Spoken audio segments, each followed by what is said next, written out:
This happened 6 months ago. I was 32 and working as a freelance writer. I hoped to find a fresh story to revive my career. I had explored plenty of abandoned places before, but never anything like the eerie suburban community I found. Empty houses stood like ghosts, overgrown with weeds and paint peeling off the walls. It felt wrong, and I wanted to know why. I walked into the first house. The door creaked as I pushed it open. Dust filled the air, and it smelled damp. I sneezed and found an old journal on the floor. Its pages were yellowed and torn. The entries talked about odd happenings, neighbors disappearing, strange noises at night. My heart raced as I read. I felt uneasy but brushed it off as my imagination. Later that night, as I sat in my car, the quiet felt heavy. Suddenly, I heard faint voices drifting through the stillness. I listened harder but couldn't catch any words. Maybe it was the wind or my tired mind tricking me. I shook my head and drove back to my motel, feeling a little embarrassed that in the days that followed, the voices became clearer. I didn't sleep well, and I felt drawn back to the colony. I had this nagging feeling that I would uncover something important if I lingered. Back in the neighborhood, I walked around with my camera, hoping for something worth documenting. I caught shadows darting out of the corner of my eye. They moved too quickly for me to focus. It made my skin crawl. Was it kids playing nearby? But I was alone. I reminded myself this was just a ghost town. That I returned to the journal. The words seemed urgent, describing people hearing whispers in the dark.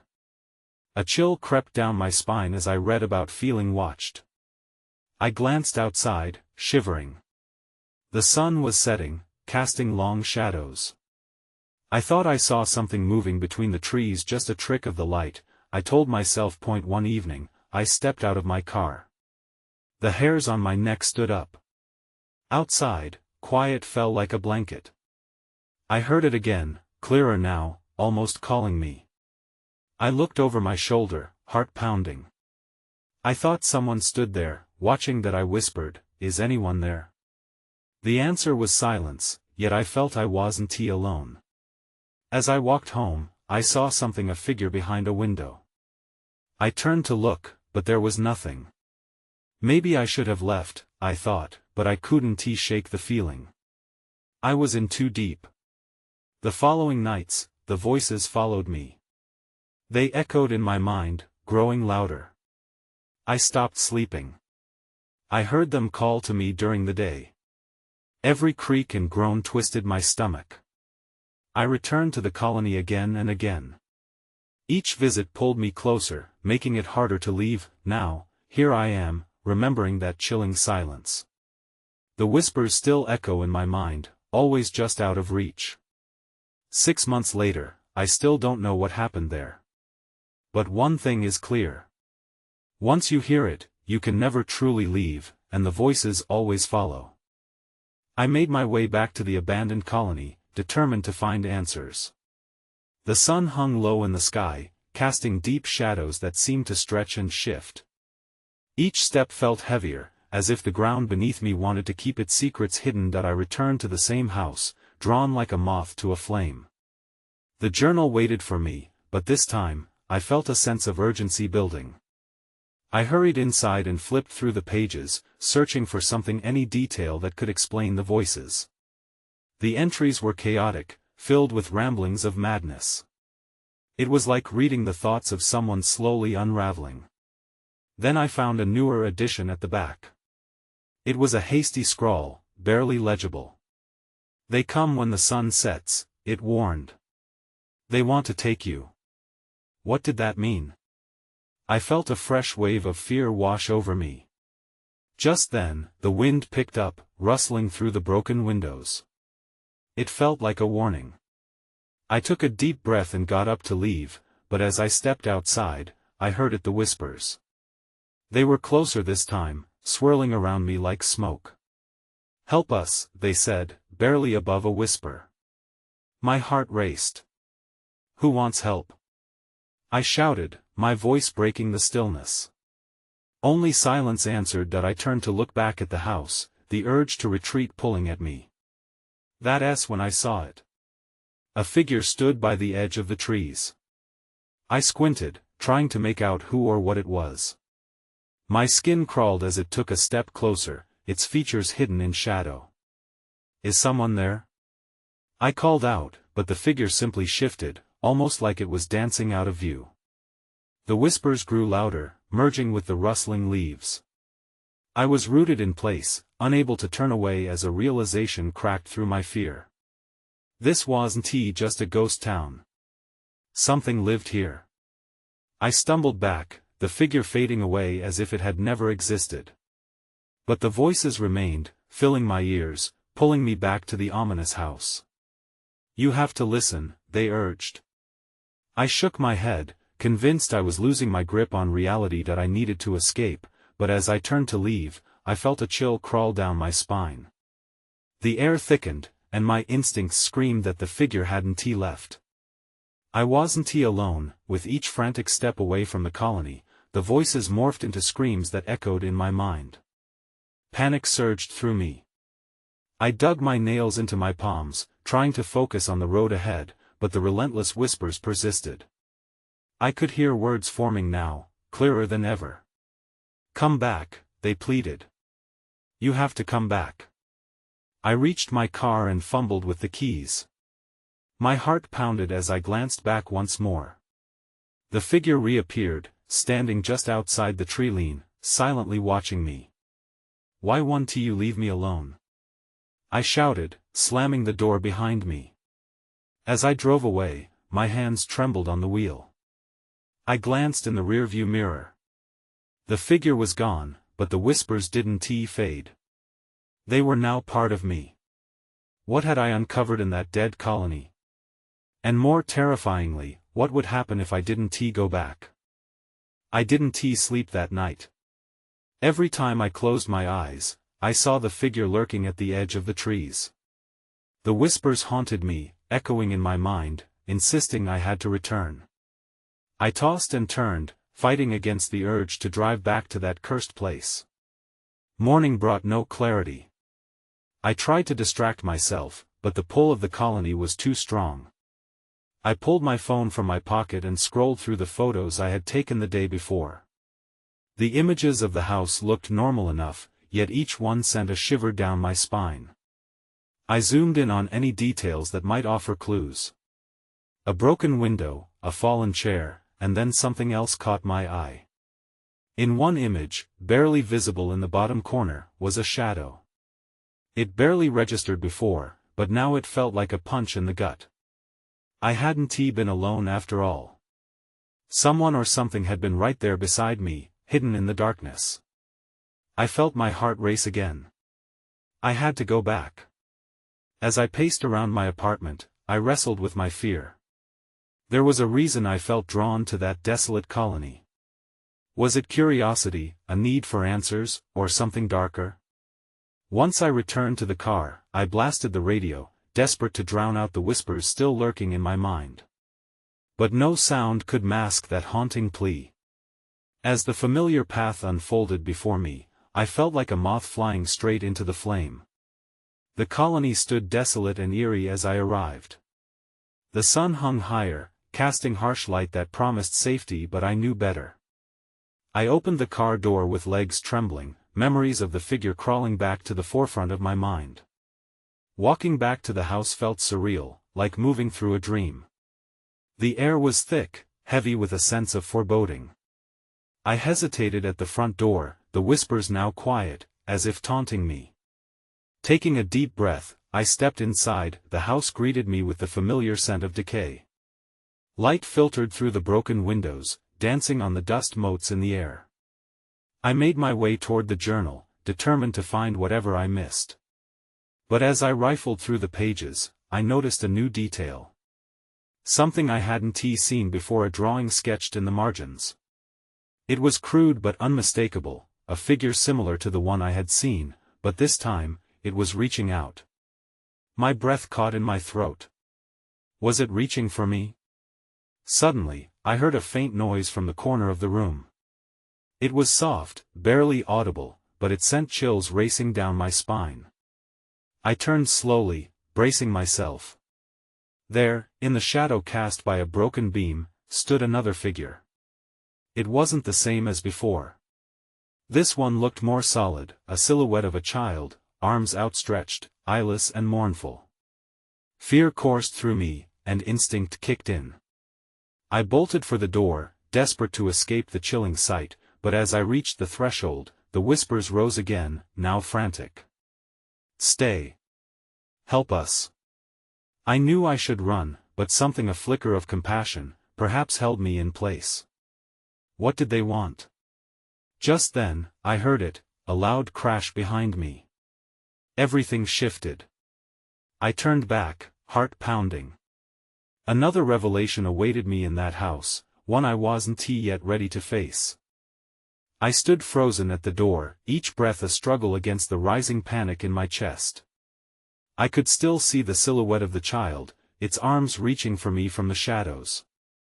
The crash had shattered the tension, but it also stirred something deep within me, a sense of urgency that I couldn't ignore. I turned around slowly, eyes darting in search of the source of the sound. My heart raced as I approached the broken beam, the light barely penetrating the darkness behind it. I felt a slight draft, as if the house was alive, breathing with secrets. "Hello?" I called out, my voice trembling. Silence answered me, heavy and dismissive. I stepped closer to the darkness, half expecting to see something emerge. Instead, a chill wrapped around me, squeezing tightly. There was no going back now. I squinted into the dimness and noticed something on the floor, partially hidden by dust. I crouched down and swept away the particles with my fingers. A locket, a small silver heart, gleamed in the meager light. I picked it up, my pulse quickening. The engraving was worn, but I could still make out initials, EL. Could it belong to the child? I felt a strange connection to the object, like the whispers were amplifying every surreal emotion in me. I tucked the locket into my pocket, unwilling to let go of any clue that might lead to understanding. "Stay. Help us." Those words echoed in my mind again. Who were they? And in what way could I possibly help? I felt a pull, stronger now, urging me deeper into the house. The energy shifted as I moved toward the hallway on the left. Pictures lined the walls, their frames cracked but still holding their memories. I cautiously tried the first door. Locked. A simple push had done it out in the other rooms, but this one held its secrets tightly. I glanced over my shoulder. The chill was gone, but the air felt thick. Something had changed. I moved on to the next door. It creaked open without resistance. As I stepped inside, the room was smaller, almost cramped. Dust lay thick over a child's bed, the sheets yellowed with age. In the center, a small wooden box caught my eye. I hesitated before approaching, dread mixing with a sense of purpose. What if it held more about the reason I was here? As I opened the box, my breath hitched. Inside was a collection of brittle papers, drawn in frantic lines, children playing in the sun, trees reaching wildly toward the sky, faces without eyes just like the child's silhouette. A chill danced along my spine. And then, something shifted in the room. The temperature plummeted, and I felt an unseen presence closing in on me. A flicker of movement behind me made my heart race. I turned, and there it was, the eyeless child standing at the door again, closer this time. "What do you want?" I managed to whisper, my voice cracking. The child lifted a ghostly hand. It pointed not at me, but behind me. I turned around just as the box slammed shut, trapping my hand inside. Panic rose. I was about to shout for help when everything went dark. The locket fell from my pocket, clattering against the floor as the room vanished into an abyss. Then I heard the whispers again, now louder, more insistent. "Find us." I couldn't understand where I was or what this all meant, but one thing was clear, I was no longer in control. I found myself in a vast, suffocating darkness. I couldn't tell if my eyes were open or closed. It felt like time had lost all meaning. My heart pounded in my chest, a frantic drumbeat urging me to escape whatever lay hidden within the void. I reached out, but my hands found nothing, only emptiness, and then, a faint light flickered to life, illuminating the space around me. I was back in the small, cramped room with the child's bed and wooden box. But something was different. The air felt thick with energy, buzzing with a tension that sent shivers down my spine. That I drew a deep breath and took a few steps back, the floorboards creaking beneath my weight. The locket was still where it had fallen, glinting softly as if inviting me to pick it up again. But just as I knelt to retrieve it, the whispers returned, echoing loudly through the room. "Help us find us." Startled, I stood up quickly, clutching the box. The anxiety clawed at my throat. It felt as if they were all around me, pressing, begging me to understand their plight. "Who are you?" I shouted, the question reverberating off the walls. The air shifted again, heavier this time. A gust of wind rushed past, snuffing out the newfound light. I strained my eyes in the darkness, seeking any hint of movement. Out of the corner of my eye, I saw it. The eyeless child stood in front of me, closer than ever. Its thin body seemed to glow in the shadows. "Why me?" I whispered, fear tightening my chest. The child stepped forward, its small hand trembling slightly, pointing again, but this time toward the door. Panic surged through me. I fumbled at my side, realizing I wasn't actually holding the box anymore. Instead, I gripped the locket tightly, searching for any sense of comfort it might provide. I glanced back at the child, finding its gaze locked onto something behind me. I turned to the door, shadows undulating along the edges. It felt like a portal to another world, a world where the whispers originated. And yet, I could feel the anxiety rising in me, urging me to retreat. I wanted to run. But then I remembered the drawings in the box, the empty faces, the desperate lines. Whoever these children were, they were trapped in this haunting memory. They needed me to push through my fear. "I'll find you," I vowed, my voice steadying. With a deep breath, I stepped toward the door, though my feet felt like they were moving through molasses. The moment I touched the knob, a shudder echoed through the house, vibrating under my fingertips. Everything around me felt alive, shifting with potential. I twisted the knob, and it swung open with a low groan. A faint light spilled through, illuminating a long, dark corridor lined with doors just like the one I'd come from. It was the same corridor I had seen in the memories drawn by trembling hands. I could hear the whispers again, rising in urgency. "Help us." Before I could think, I stepped through the threshold. Then everything went still. A figure shadowed me at the end of the hallway, and my heart dropped. Another child? With each step I took, the air crackled with anticipation. I had entered their world, and I was ready to uncover what had been lost. But as I neared the figure, I felt an overwhelming chill surround me. I wasn't alone anymore. The question now hung heavily in the air: what awaited me at the end of this path? The corridor loomed before me, stretching endlessly into the dark. The whispers enveloped me again, wrapping around my mind. "Help us," they pleaded. Every word felt like a push, urging me forward. As I moved closer to the figure, the chill intensified. I could see it clearly now, a girl with long, tangled hair, her clothes tattered and dirty. She looked back at me, her eyes wide and hollow. I wanted to ask who she was, but the words stuck in my throat. "Please, help us," she said, her voice shaking. "We're trapped." Trapped. The word echoed in my head like a dreadful reminder. I glanced around at the closed doors lining the corridor. Each one felt like a sealed memory, a story waiting to be unlocked. "What happened to you?" I managed to ask, my own voice sounding foreign in this place. The girl stepped closer, her face flushed with urgency. "You have to find the others. They're scared, and they can't leave." Confusion washed over me. "Others? How many were there? Where are they?" I asked, fighting the panic that bubbled in my chest.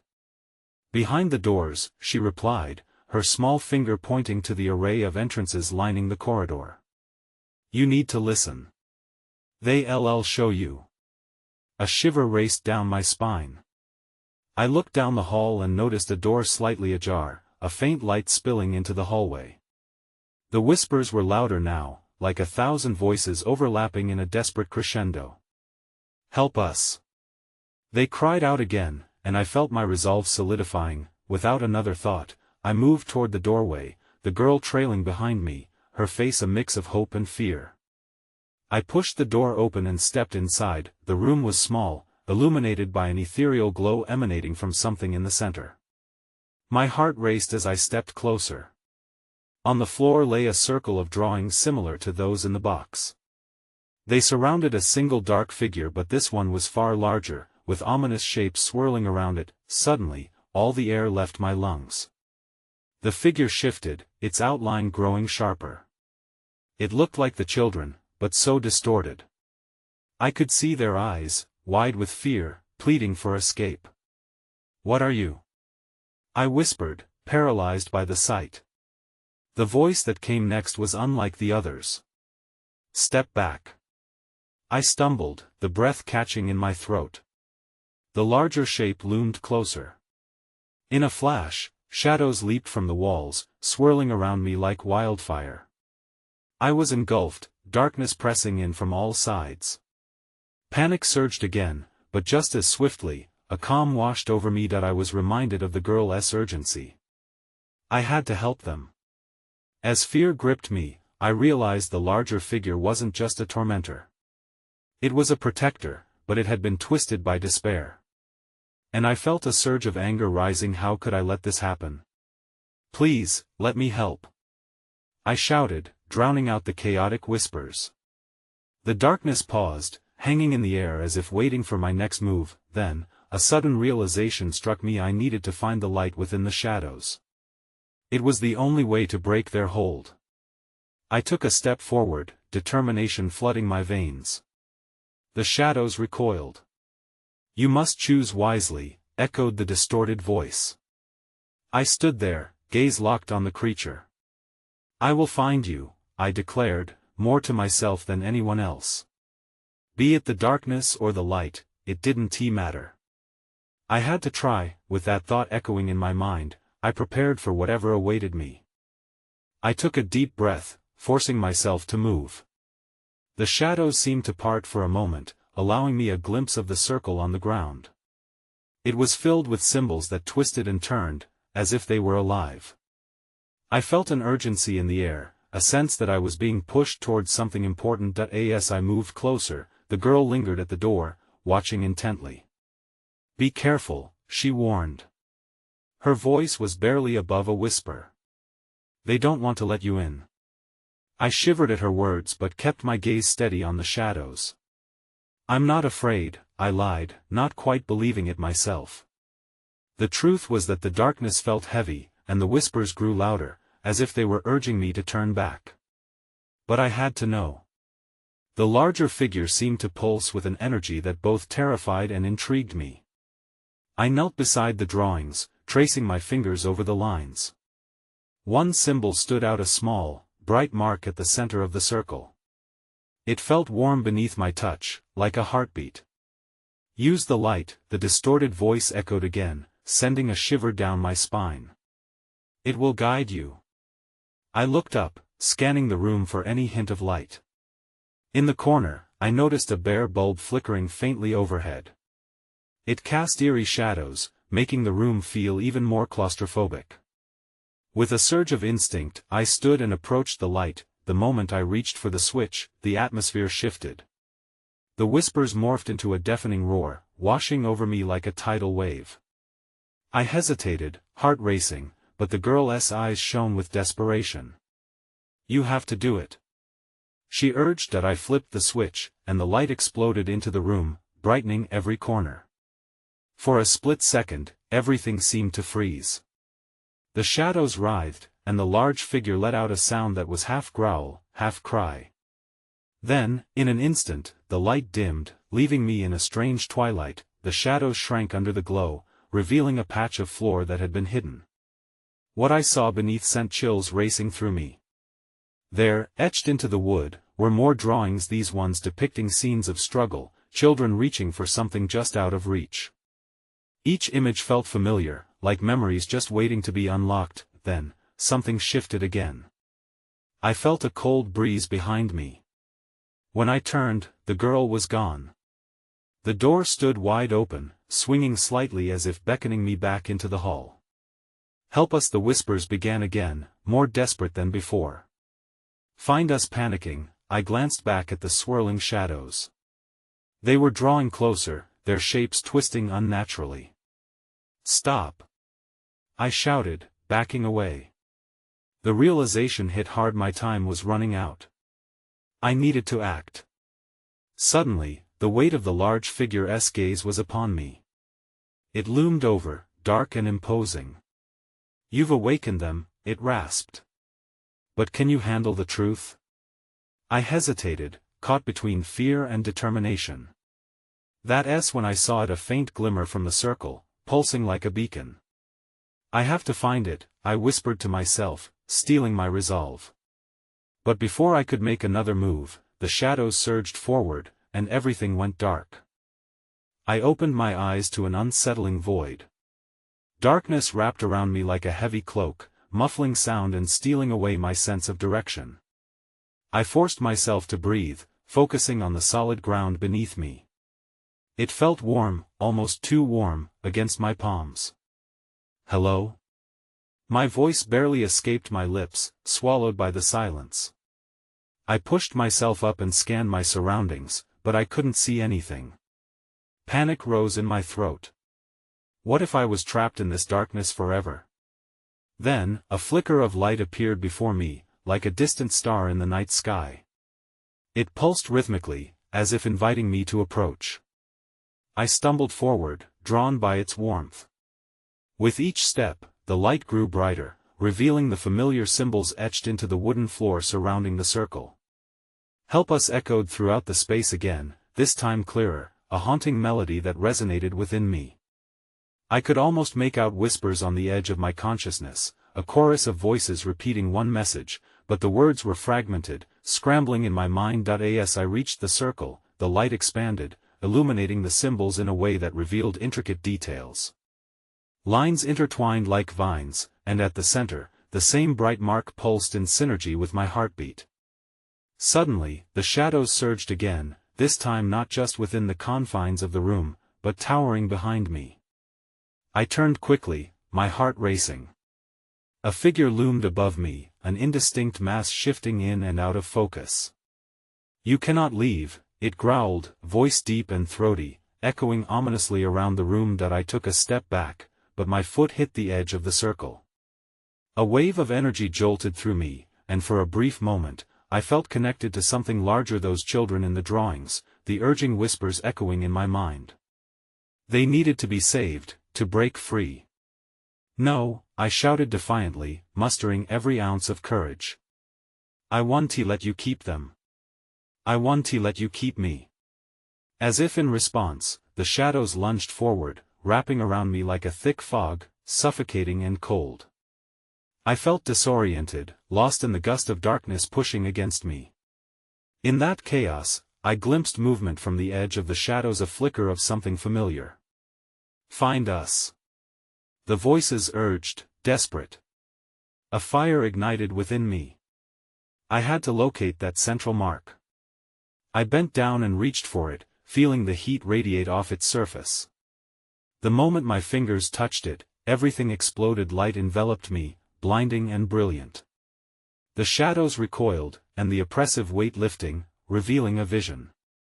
Indeed, I stood not alone in the room, but surrounded by shadowy silhouettes of children, their faces pleading but etched in sorrow. Then, suddenly, the vision shattered. I felt myself being yanked back, the room collapsing around me. I gasped and found myself standing in the midst of the circle, now confused and disoriented by what I had seen. "Find us," they echoed again, but this time, it was urgent. It struck me like a drumbeat. These voices were not just whispers, they were a call to action. And then, that realization hit. Another presence lingered, hidden behind the remnants of the swirling shadows. Something was still watching me, something that had been awakened when I had touched the light. As the last echoes of the whisper faded, I turned, slowly, knowing I was no longer alone. I took a hesitant step back, readying myself for whatever was lurking in the dark. My heart hammered in my chest as I waited. I could feel my breath quicken. The lingering shadows began to shift, coalescing into more defined shapes. "Who are you?" I demanded, voice shaking. Fear gripped me, but I couldn't let it show. The last thing I needed was for whatever was in the room to sense my weakness. Only silence answered. For a heartbeat, all was still. Then, as if responding to my question, the shadows grew thicker, and a whisper floated through the air, soft yet assertive. "Find us." I felt a chill creeping along my spine. This time, the voices did not just belong to the children, they felt like a collective scream, begging for rescue. It was suffocating, this feeling of shared sorrow. I couldn't shake the thought that I was standing on the brink of something monumental, something that could change everything. At the edge of the circle, I spotted a detail I had missed before, what looked like a path, faintly illuminated by the remnants of the light. It stretched away from the circle, fading into the dark. The decision was dizzying. Should I turn back and rely on the safety of the circle, or should I venture forth and unravel the mystery? Taking a deep breath, I squared my shoulders. "I'm coming," I whispered, my voice barely a murmur. The moment I set foot beyond the circle, a jolt of energy coursed through me, a reminder of the connection that had sparked before. But this time, the sensation was laced with an urgency that both thrilled and terrified me. With each step, I felt the air shift. The shadows around me twirled like a storm, forming hardened shapes that sometimes flickered into faces, their expressions solemn and haunting.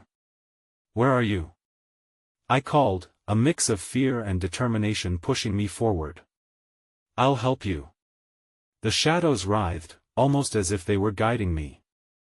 I followed the path, the whispers growing fainter yet more desperate. Suddenly, I stumbled over something unseen, a hidden stone jutting out from the floor.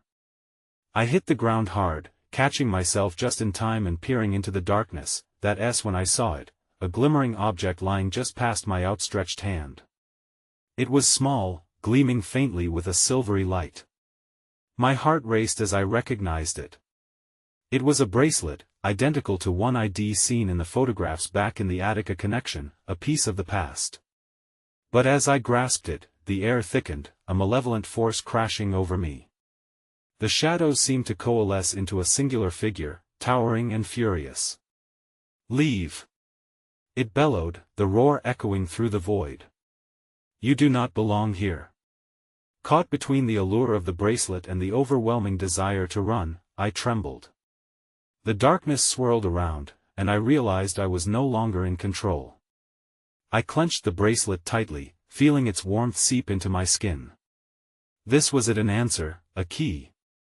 The voices grew louder now, not pleading but urging me on. In that overwhelming moment of decision, I felt another presence with me, fierce and protective. It wasn't just the children anymore. There was something else fighting for their release, for my safety. My next move was clear. I had to push through the fear, to confront the force that wanted to keep me here. And then, the shadows lunged. I hit the ground hard, fingers clutching the bracelet as the darkness bore down on me like a suffocating blanket. The shadows writhed, forming all around, their presence a mix of fury and despair that twisted my insides. I could feel the weight of the moment, the pulse of the lost soul surrounding me, urging me to stand my ground. "Leave!" The shadowed figure boomed again, its voice reverberating through the void. It was angry, fiercely protective of its domain, but I wasn't here to abandon the children any longer. I took a shaky breath and rose to my feet, gripping the bracelet tighter. "I'm not going anywhere," I dared to proclaim, my voice trembling yet defiant. "You can't keep them here." With that declaration, the ground seemed to shake slightly beneath me. The shadows froze for a heartbeat, and in that moment, I felt a surge of strength course through me. Somehow, I was tethered not just to my own resolve but also to the spirits that needed to break free. The locket and bracelet felt like part of a larger puzzle, and for the first time, I sensed that perhaps I wasn't entirely alone in this battle. "I'll help you," I shouted, words spilling out in a rush. "All of you. I promise." As if to acknowledge my commitment, the shadows recoiled slightly, their agitation shifting. Some shapes transformed, flickers of familiar faces appeared for an instant before disappearing back into the abyss. I recognized them. They were children, just like the silhouettes I had seen before, the ones urging for help. "Find us!" echoed the chorus of voices again, but this time they didn't just convey despair. There was a collective sense of hope fused within the urgency. I knew then that I had to act. The bracelet pulsed against my palm, urging me to move beyond the fear, to venture deeper into the darkness. I stepped forward with renewed determination. The moment my foot landed into the depths, the shadows lurched as if pushing back against me, but I pressed on. Every fiber of my being surged with a will to connect to whatever lay ahead, to unravel the curse of this forgotten place. As I ventured further, the darkness grew denser and the whispers melded into a haunting melody. "Follow the light," floated through the air. Looking ahead, I saw a glimmer in the distance, faint but unmistakable. It was the kind of light that called to me, almost like a heartbeat in the darkness, steady, vibrant. Stepping closer, I reached out, the light illuminating my path and scattering the shadows. And as I did, I felt something click within me, as if the pieces of a long-lost memory were finding their way home. I could see doorways emerging, each one offering a glimpse into the lives that were trapped, the joy, the pain, all intertwined. With newfound resolve, I strode toward the first door that appeared. The light pulsed softly, inviting me to unlock it. My hand hovered above the knob, hesitating for just a moment, but as I glanced back at the swirling figures behind me, their expectant faces pushed me onward. Together, I whispered to them, twisting the knob with purpose. The door swung open, and a wave of light poured forth, bright and enveloping. I stepped through it reluctantly, yet a part of me ached to know. And then everything changed. I found myself standing in a sunlit backyard, with laughter ringing in the air.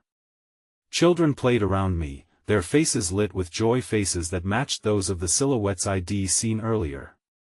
My heart swelled with a mix of elation and sorrow. These were the children stripped of their innocence in this cursed place, now free, but still tethered to this penny of reality.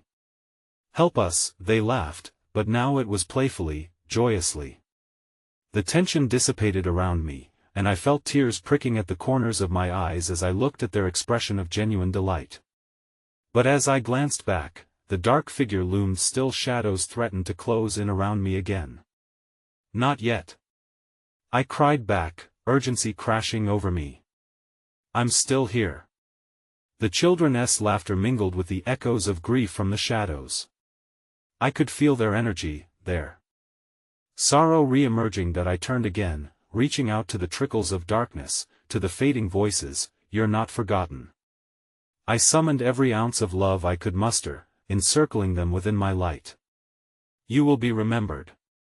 The ground beneath me trembled, and all at once, the shadows surged forward, threatening to consume me. But I held my ground, delving deeper into the bond one felt with the lost children. The light released itself into the very core of the shadows, casting them back, forcing the malevolent presence to retreat. I felt waves of warmth rolling around me, an echo of hope resonating through the air, truly believing this could be my answer. Yet even as I stood there, feeling the past and present collide, something gnawed at me, a feeling that this was merely the beginning. The lighter shapes of the children blazed bright as the darkness dissipated. But like a distant echo, I could still hear the whispers, all too familiar, swirling just out of reach. I didn't fully understand what had passed, or rather, what was still to come, but I felt lightheaded as the shadows faded into a mist. My heart raced. The children found solace, yet the deeper sadness of what lay beneath still lingered. When I awoke, sprawled on the floor of the abandoned house, the early morning light casting gentle rays through the cracks in the walls. Alone, I blinked, taking in the familiar decaying room, my heart pounding. I scrambled up, clutching the silver bracelet and locket, now warm against my palm. But the echoes of laughter and whispers lingered like a ghost through the cracks of this deserted place that I stumbled from the house, the sun slowly rising over the horizon. As I stepped outside, breathing in the crisp air, I understood that though I had escaped, the cycle was far from complete. I would carry the whispers with me, a haunting reminder of the bond 1D shared. As I drove away, the voices no longer resonated in my ears, instead, they settled deep into my bones, intertwined with my memories. It was as if the children and their stories lived on inside me, still waiting for a chance to be heard, forever unshackled in the dance between light and shadow. I moved on, but I knew this was a tale with many threads not yet woven, a mystery still awaiting resolution. I couldn't help but wonder what light came next, and if I would ever return to that darkness and what awaited me if I did.